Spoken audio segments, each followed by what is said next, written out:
ഹരി, എന്തൊക്കെ വിവരങ്ങൾ ലഭിക്കുന്നുണ്ട്? അവിടെ സാക്ഷികളായിട്ടുള്ള ആരുടെയെങ്കിലും വിവരങ്ങൾ ചോദിക്കാൻ ഉള്ള സാഹചര്യമുണ്ടോ?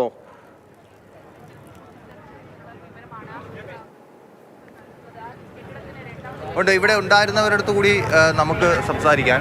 ചേട്ടാ, ഈ സംഭവം നടക്കുന്ന സമയത്ത് ഇവിടെ ഉണ്ടായിരുന്നോ? എന്തായിരുന്നു ഇവിടെ ഉണ്ടായിരുന്നു. ഇത് ആദ്യം ഗ്ലാസ്സാണ് പൊട്ടിത്തെറിച്ചത്. ഗ്ലാസ് പൊട്ടിത്തെറിച്ചപ്പോൾ എല്ലാവരും വിചാരിച്ചു ഗ്യാസ്. കുറച്ച് കഴിഞ്ഞ് കുറച്ച് പുക വന്നതിന് ശേഷം ആരും പുറത്ത് വന്നില്ല. അതിന് ശേഷം പെട്ടെന്ന് തീ പിടിച്ചു. അതായത് കടയുടെ പുറത്ത് ഗ്ലാസ് ഇട്ടിരുന്നു, അത് പൊട്ടിയാണ് താഴെ വീഴുന്നത്. ആ സമയത്ത് തീ ഉണ്ടായിരുന്നോ? ആ സമയത്ത് പുകയായിരുന്നു വന്നത് ആദ്യം. അത് കഴിഞ്ഞാണ് പിന്നെ തീയായത്. പക്ഷേ ആരും അതിനകത്തുനിന്ന് പുറത്ത് വന്നില്ല. പിന്നെ നോക്കിയപ്പോഴാണ് അവർ അവിടെ അവിടെ കിടക്കുന്നുണ്ട്.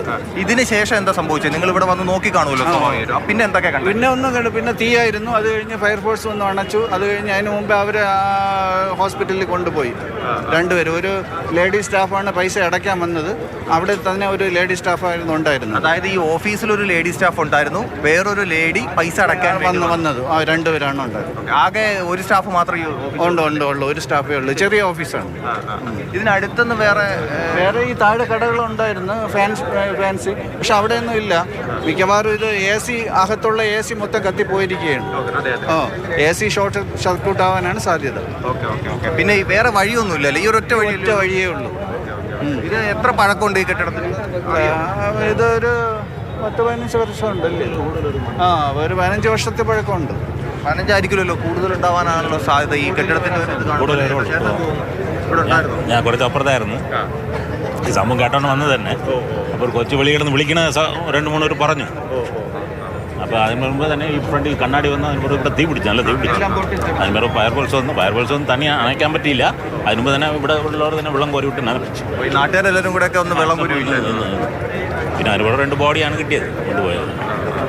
അവരെ പിന്നെ ആശുപത്രിയിലേക്ക് കൊണ്ടുപോകുമ്പോൾ അവര് നിങ്ങൾ കണ്ടിരുന്നു? അവർക്ക് അത്രയ്ക്കുള്ള ഇതായിരുന്നു. വല്ലാതെ ഒന്നില്ല, എലുമ്പ് വരെ വെളിയിൽ കാണുന്നുണ്ടോ. അങ്ങനെ ഒരു ദാരുണമായ സ്ഥിതിയിലായിരുന്നു അവർ. അപ്പോൾ അതായത് ഇവിടെ ഉള്ള ആളുകൾ കൂടി പറയുന്ന കേൾക്കുമ്പോൾ ഓഫീസിൽ ഒരു സ്റ്റാഫാണ് ഉണ്ടായിരുന്നത്. ആ സ്റ്റാഫിൻ്റെ കൂടെ ഈ പൈസ അടയ്ക്കാൻ, ചിലപ്പോൾ ഇൻഷുറൻസുമായി ബന്ധപ്പെട്ട് പൈസ അടയ്ക്കാൻ വേണ്ടി, കാശ് അടയ്ക്കാൻ വേണ്ടി വന്ന ആരെങ്കിലും ആയിരിക്കും ആ കൂട്ടത്തിലുണ്ടായിരുന്നത്. അത് ആരാണ് എന്നുള്ള കാര്യം നമുക്ക് സ്ഥിരീകരിക്കാൻ ഇതുവരെ കഴിഞ്ഞിട്ടില്ല. ഇതാണ് ഇപ്പോഴത്തെ നമുക്ക് ലഭിക്കുന്ന ഏറ്റവും പുതിയ വിവരങ്ങൾ. ഇപ്പോഴും പരിശോധന മുകളിൽ നടക്കുന്നതേ ഉള്ളൂ. എന്താണ് ഇതിന് കാരണം? അപ്പോൾ ഒരു സംശയമുള്ളത്, AC പൂർണ്ണമായും കത്തിയിട്ടുണ്ട്, ഒരു സൗണ്ട് കേട്ടിട്ടുണ്ട്. അപ്പോൾ അങ്ങനെ AC പൊട്ടിത്തെറിക്കുകയോ അങ്ങനെ എന്തെങ്കിലും ഒരു സ്ഥിതി ഉണ്ടോ എന്നുള്ള കാര്യം ഇവിടെ പരിശോധിച്ചുകൊണ്ടിരിക്കുകയാണ് പോലീസും ഫയർഫോഴ്സും ഒക്കെ ചേർന്ന്.